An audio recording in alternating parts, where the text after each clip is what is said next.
તો એ બ્લેકિંગ કરવાનું તમારું કામ છે.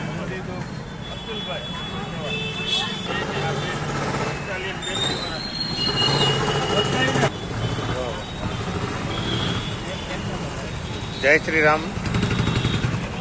વિશ્વ હિન્દુ પરિષદ બજરંગ દળ દ્વારા ગઈ તારીખ 22/1/2024 એટલે 22 જાન્યુઆરીએ અયોધ્યામાં રામ મંદિરમાં ભગવાન રામની મૂર્તિ પ્રતિષ્ઠા થઈ. એ વખત એવો નિર્ધાર થયો હતો કે મૂર્તિ પ્રતિષ્ઠા થયા વખત પહેલી વખત રામનવમી આવી રહી છે અને ચૈત્ર સુદ એકમથી ચૈત્ર સુદ નવમી સુધીનો જે આ દિવસ છે એ રામોત્સવ તરીકે ઉજવવાનું વિશ્વ હિન્દુ પરિષદે નક્કી કર્યું. એ રામોત્સવમાં જેમ ગણપતિ આપણે બેસાડીએ છીએ, નવરાત્રિના 9 દિવસ ઉત્સવ કરીએ છીએ, એવી રીતે રામજીને પણ પધરાવી અને ખાલી રામનવમી એક દિવસ નહીં પણ 9 દિવસ રામની ગુણગાન થાય, 3 ટાઈમ એની આરતી થાય, 3 ટાઈમ પ્રસાદ વેચાય.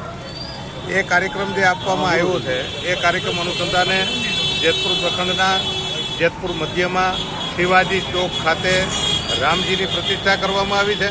વિશ્વ હિન્દુ પરિષદના તમામ કાર્યકર્તાઓ, વિશ્વ હિન્દુ પરિષદ પ્રખંડના અધિકારીઓ અને હું કનુભાઈ લાલુ ગોંડલ જિલ્લા ઉપાધ્યક્ષ આ બધા 3 ટાઈમ હાજરી આપી અને અહીંયા રામોત્સવ ઉજવીએ છીએ.